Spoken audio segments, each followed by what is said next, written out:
오늘은 교회 절기상 성령 강림주일입니다. 2000년 전 예수님께서 부활 승천하시고 마가의 다락방에서 기도하는 제자들에게 약속하신 성령 강림이 임하셨던 것을 기념하며 성령 충만함과 은혜로운 삶을 살아가기를 다시 한번 다짐하고 생각하는 날이기도 합니다. 우리나라에서 지성 중에 한 분이신 이효령 씨가요, 아들이여 산들이여 이런 제목으로 기록된 내용이 있습니다. 옛날에 어느 마을에 수염을 곱게 기르고 다녔던 할아버지 한 분이 계셨습니다. 그런데 이 마을에 어떤 꼬마가요, 할아버지를 볼 때마다 궁금증이 일어나서 할아버지를 찾아 물어보았습니다. 할아버지는 주무실 때 수염을 이불 속에 넣고 주무십니까? 아니면 이불을 끄집어내고 주무십니까? 이런 말에 황당한 할아버지는 얘야, 나는 한 번도 생각해 본 적이 없단다. 그런데 오늘 밤 지나고 난 다음에 내일 내가 알려주마. 할아버지는 밤새 수염과 씨름하기 시작합니다. 수염을 이불 속에 끄집어내고 잠을 자다 보면 답답해서 잠을 잘 수가 없고, 또 끄집어내면 씁쓸해서 수염을 넣었다 수염을 뺐다, 결국은 30년 동안에 들고 다녔던 수염이었지만 수염이 어디에다 두고 잤는지를 전혀 몰랐다는 것입니다. 이효령 씨는요, 이 이야기를 통해서 예수 그리스도를 믿는 하나님의 자녀들도 마찬가지라는 거예요. 지금 예수 안에, 예수 밖에 생활하고 있는지, 진리 안에 살고 있는지, 진리 밖에서 생활하고 있는지를 전혀 알지 못한 채 무감각한 신앙생활을 하고 있다는 것을 꼬집어내고 있습니다. 여러분, 진리 안에서요, 예수님과 동행하십니까? 고린도후서 13장 4절 말씀에 보면 너희가 믿음이 있는가? 너희 자신을 시험하고 너희 자신을 확증하라. 예수 그리스도께서 너희 안에 계신 줄을 너희가 스스로 알지 못하느냐? 그렇지 않으면 너희가 버리는 자이다 그랬습니다.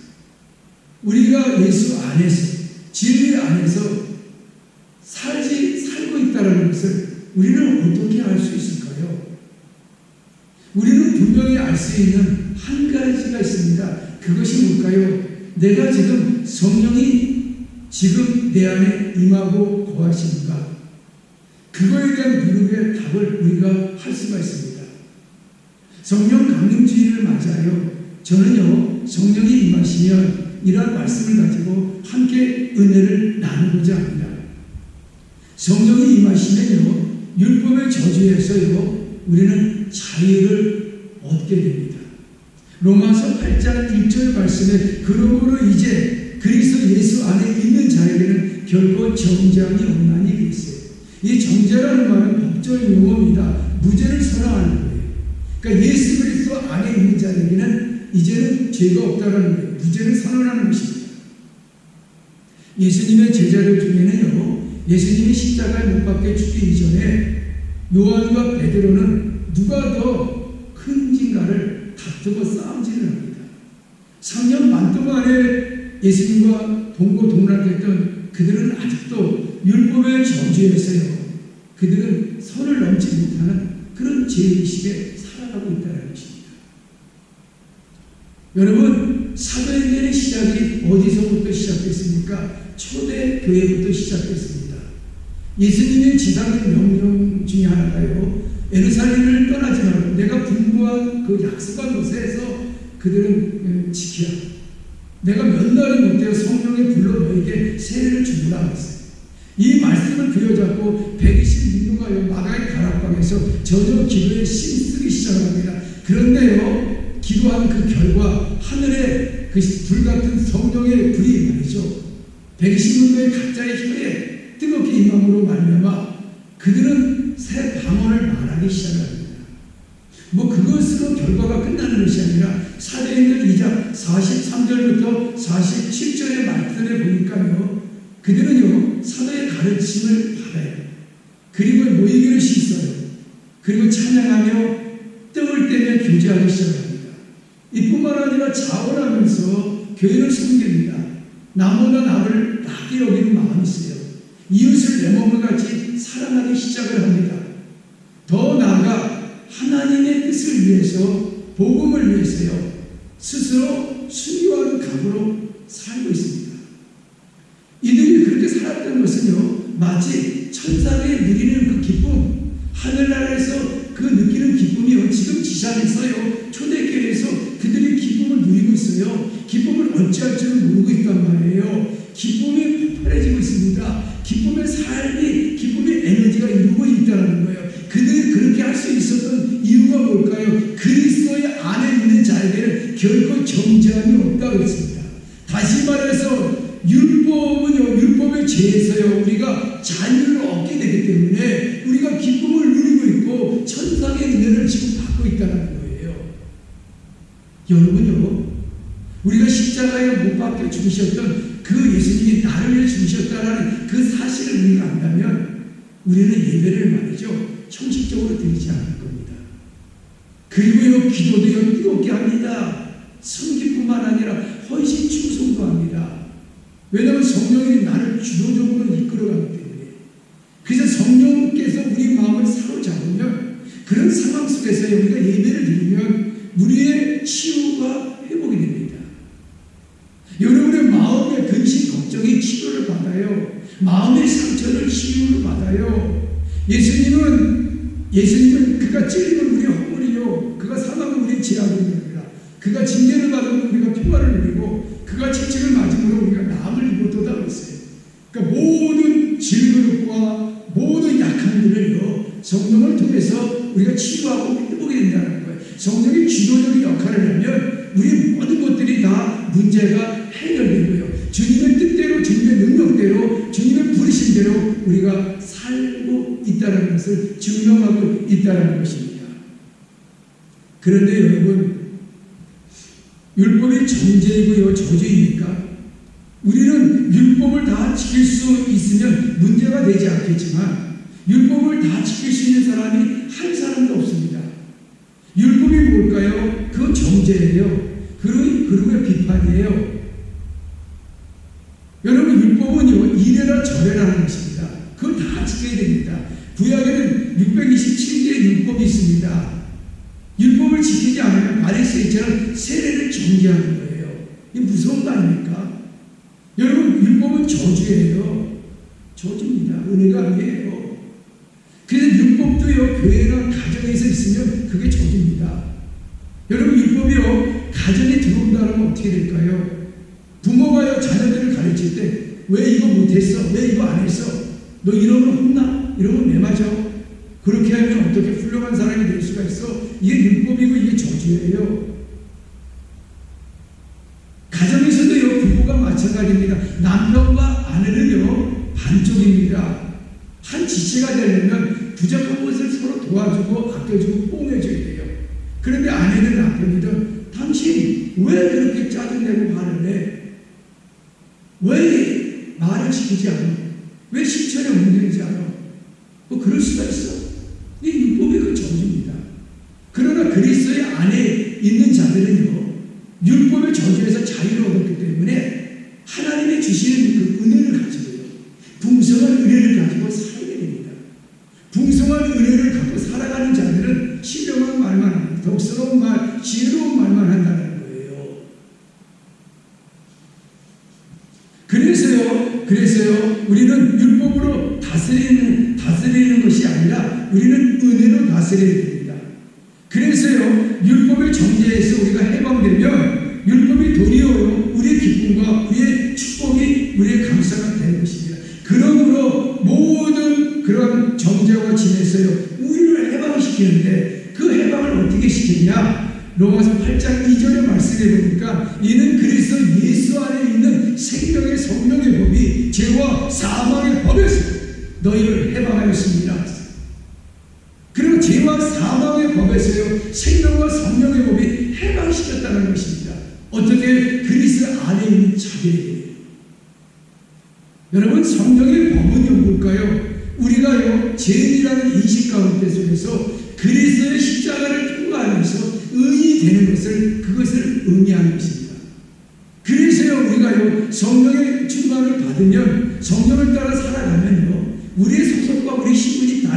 것입니다. 전에는 우리가 죄인으로 살아가지만 우리는 이제 의인이 되는 것입니다. 전에는요, 아담의 죄로 말미암아 살아갈 수밖에 없는 죄인이라고 우리가 칭함을 받을 수가 있겠지만, 이제는 그리스도 예수 안에서 하나님의 자녀가 된 권세로 우리가 살아가요. 소속도 분명합니다. 육체의 소욕을 따라 살아가는 사람이 아니라 성령의 소욕을 따라 살아가는 사람입니다. 전에는 육체의 욕심의 흠습을 따라 쫓아갔고 내 마음대로, 내 생각대로, 내 의지대로 살아갔던 이러한 사람이었는데, 이제는 어떻게 합니까? 이제는 성령에 속한 그러한, 그리고 하나님의 자녀로서, 존재로서 이에 속한 사람으로 우리가 살아가고 있지 않습니까? 여러분, 이러한 현상은요, 하나님 앞에서 내가 이미 죽었다는 거예요. 이미 죽었기 때문에, 그래서 주님을 만났기 때문에 그랬습니다. 그래서 주님을 통해서 우리가 새 생명을 얻게 되는 거예요. 그래서 그리스도 예수 안에 있는 자들이 누굽니까? 바로 십자가를 통과하는 것이고, 성령이 우리 안에서 일하시는 성령의 법이, 그래서 생명의 법과 성령의 법이라는 것을 우리가 알 수가 있습니다. 그런데 여러분, 살다 보면요, 때로는 우리가 성령의 이끌리심을 따라 살아가야 되는데 불구하고 그렇지 못할 때가 있지 않습니까? 우리가 약해서 실수했어요. 그래서 자신도 모르게 세상의 욕심에 그렇게 이끌려 가게 됩니다. 그럴 때마다 여러분 자신들이 이렇게 생각했어요. 나는 십자가에 이미 못 박혀 죽으셨던 예수 그리스도의 보혈의 능력을 나는 지금 믿고 있어. 예수를 믿고 있는 자들은 결코 정죄함을 받을 수가 없어. 우리가 이 사실을 분명히 알아야 됩니다. 웰컴 투 동막골이라는 그 영화가 있어요. 아마 2년 전인가 3년 전인가요, 난디 시네마에서 한국의 그러한 역사, 한국의 그런 컬처, 한국의 문화를 알려주기 위해서 피지인들과 한국인들이 영화를 무료로 감당한 적이 있습니다. 그 내용은 1950년의 배경으로 시작된 내용인데요. 아마 이 동막골에는요, 전쟁에 일어났던 그 상황을 전혀 몰랐던 그런 마을인 것 같습니다. 그때 미군과 인민군과 한국이 들어와서 치열한 전쟁이 일어났던 것이에요. 이러한 것도요, 실제로 있었다라는 것입니다. 1945년 해방이 있었던 그 날인데도 해방이 있었는지도 모르고요, 어느 삼천 어느 마을에 나이 드신 권사님이요, 이제 해방됐음에도 불구하고 해방됐는지 모르고 살았던 사람이 있습니다. 아마 이 나이 드신 권사님은 1945년 8월 15일 날 해방이 되어 있는데 1945년 8월 말일 아마 음대에 장고로 다녔던 모양입니다. 그런데 어느 집사님이, 권사님, 우리 일본으로부터 해방되었습니다, 이런 말을 듣고요, 이 권사님은 그 집사님에게 이 말 함부로 하지 마세요. 일본 수사가 우리를 잡아갑니다. 이 권사님은 그렇게 생각을 했어요. 그러나 몇 달 후에 말이죠, 이 권사님은 그 사실을 나중에 알게 되었다는 것입니다. 그런데요, 나중에 보니요, 정말로 이 해방되었다고 그렇게 알더랍니다. 해방이 되었는데도 해방이 되었다는 사실을 모르고 살아가는 사람이 있는가 하면, 또 전쟁이 일어났는데도 전쟁이 일어난 줄도 모르고 살아가는 사람이 있는가 하면, 뭐 모를 수도 있고요, 그럴 수도 있습니다. 뭐 정보의 어두움은요, 모를 수도 있습니다. 그런데 누군가가 말해 주었는데도 그 말을 믿지 못한다면 정보가 아니라 믿음의 문제라는 것입니다. 여러분, 사도 바울은요, 처음부터 예수님이 십자가에 못 박혀 죽으셨던 사실을 믿으려고 하지도 않았고 믿지 않았습니다. 그런데 그가요, 다메섹에 지나가는 그 순간에 그 환한 빛이 사울을 만든 빛을 비춰주기 시작을 합니다. 그 순간 예수님이 바울에게 다녀오시면서 네가 핍박하는 예수가 있어요. 보편적으로 봤을 때 모든 사람들은 예수님 만나서 그들이 변화되었지, 그들이 찾아가서 예수님을 만난 적이 없습니다. 그런데요, 자신이요, 예수님을 알아서 믿는 것이 아니라 성령님께서 예수를 믿어지게 여러분, 생명의 영이신 성령께서요 우리 안에 영에 들어오십니다.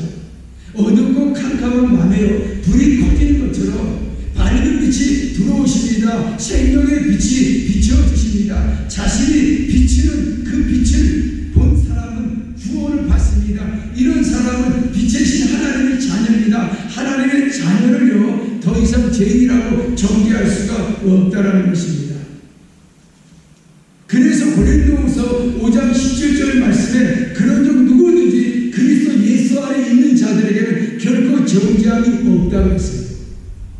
우리가 그리스도 안에 있는 자들에게는 결코 죄가 사망이요 우리를 정죄할 수가 없다는 것입니다. 우리 예수 안에 있기 때문에 그렇습니다. 우리는 새로운 피조물로 우리는 거듭났어요. 예수님이 우리 안에 들어오는 순간부터 하나님의 영 성령께서 율법과 저주에서 자유케 하시고 성령께서 우리를 해방시키게 하셨다는 것입니다. 두 번째요, 성령이 임하시면 우리는 성령의 주도적으로 살아갈 수밖에 없습니다.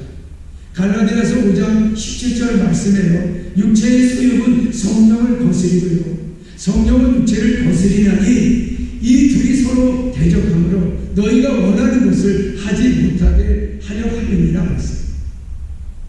여러분, 바울도요 로마 교인들에서 오라 나는 공부한 사람이로다 이 사망의 몸에서 누가 나를 건져내라고 했어요. 그러니까 바울도요 날마다 겉사람과 속사람이 싸우게 됩니다.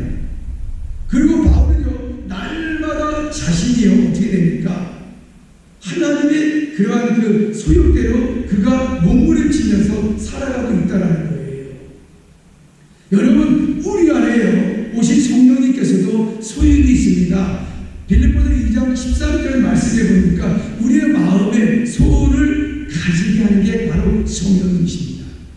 그래서요 성령의 소욕이라고 바울은 말씀하고 있는데, 그렇다면 성령님은 어떤 강력한 그런 상황으로 우리를 원하실까요? 성령님은요 우리를 진리하게 쓰게 하고요 바른 길로 인도하고요 하나님을 기뻐하시고 선하신 뜻을 위하여 성령님은 우리를 이끌어 가십니다. 그래서 성령님은요 화평케 하시고 또 섬기게 하시고 친절하게 하시는 것들이 바로 성령님이십니다. 그러므로 저와 여러분은요 성령을 따라 살아야 됩니다. 여러분은 이미 거듭난 사람입니다. 우리 안에서요 성령이 거하시면 또한 나는 죽고 예수로 사는 사람들입니다. 우리가 성령을 의지하고 성령을 따라 살겠다라고 믿음의 마음을 고백하는 그 순간 성령님께서는요 우리를 도우십니다. 우리를 인도하십니다. 성령님이 우리를 이끌어 주십니다. 때로는 말할 수 없는 탄식을 향해서 우리에게 간구를 하십니다. 그래서 우리는 성령의 능력을 받고 성령을 쫓아 행하는 삶을 우리는 살아가게 될 수가 있다는 거예요. 그러므로 날마다 성령의 도우심을 받아야 됩니다. 그래야 육체의 소욕을 우리는 이길 수가 있다는 거예요.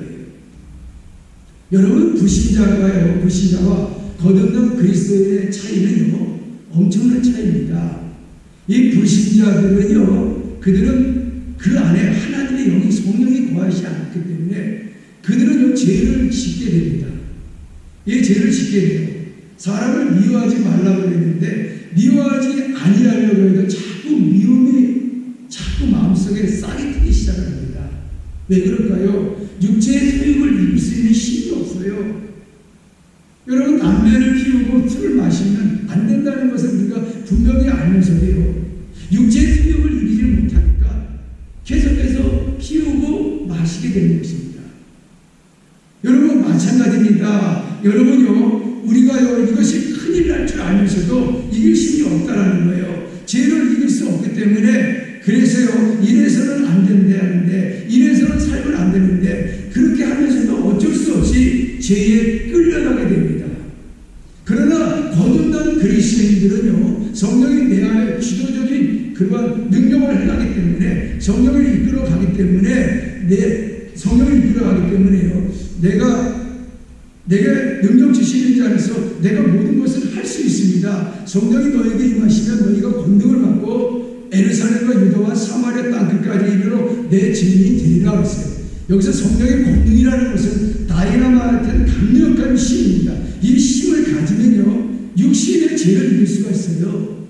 죄의 유혹을 이길 수가 있어요. 살아날 수 있는 힘이 생깁니다. 그래도 이 힘을 가지고 우리가 살아가야 됩니다. 나는 죽고 예수로 사는 사람, 그런 책자 중에요, 이런 내용이 쓰여져 있습니다. 원로 목사님이요, 이제는 은퇴하게 됩니다. 그래서 성도들 앞에 이렇게 설교를 합니다. 내가 수십 년 동안의 목회를 하면서 자기 집을 팔면서 교회를 위해 내어온 분들도 있고, 땅을 팔면서 교회를 위해서 내어온 분들도 있지만, 자기 자아를 말이죠, 뽑아바친 교회는 한 사람도 없다는 거예요.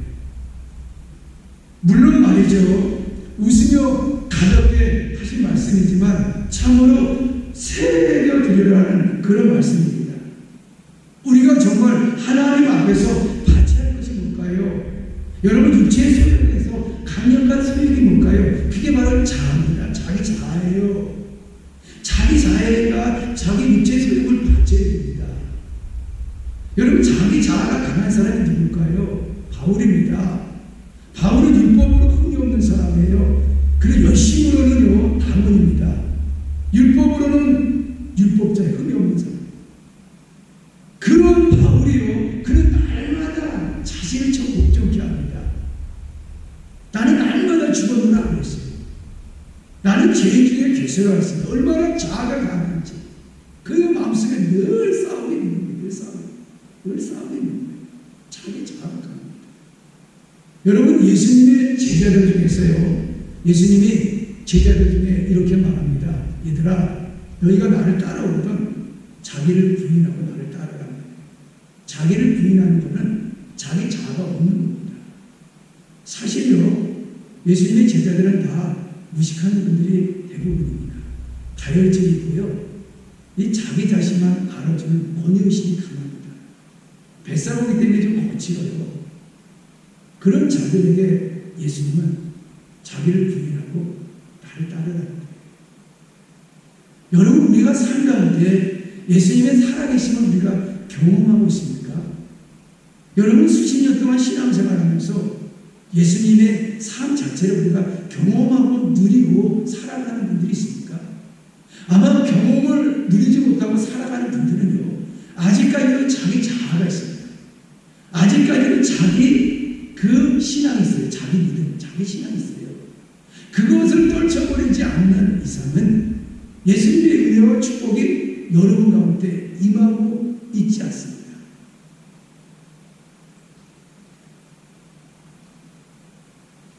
그런데 예수님을 우리 믿는 순간에요, 여러분, 율법의 저주에서 우리를 자유케 합니다. 생명의 성령의 법이 죄와 사망의 법에서 우리를 해방시켜 주셨어요. 그래서 우리는 이제부터라도요, 이제는 세상에 죄의 그런 미련을 두지 맙시다. 우리가 죄를 지을 수가 있어요. 연약해서 나약해서, 뭐 힘들어서, 뭐 욕할 수도 있고, 뭐 저주할 수도 있고, 또 마음의 상처를 줄 수가 있어요. 그러는 순간 예수의 보혈 피로 여러분 기도하시고 제사함을 받고요, 그리고 이렇게 선포하세요. 내 자아는 이미 죽었다. 나는 예수 그리스도 안에서 결코 정죄함을 받지 않는 자다. 나는 생명의 성령의 법이 나를 해방시켰다. 이렇게 자신을 선포하고 그리고 난 다음에 나는 이제부터 성령을 쫓아 나는 살아갈 것이다. 그래서 바울은 갈라디아서 5장 16절의 말씀에 성령을 따라 행하라. 그리하면 육체의 욕심을 이루지 아니하리라 했습니다. 말씀을 마치려고 합니다. 우리가 성령이 임하시게 되면, 여러분, 임하시게 되면, 여러분, 상자에 바위이 들어가면 바위 상자가 됩니다. 돌이 들어가면 돌 상자가 됩니다. 무엇이 들어있느냐에 따라서 달라집니다. 그렇다면 믿는 성도들 안에는 무엇이 있는 것이 마땅하는 것입니까?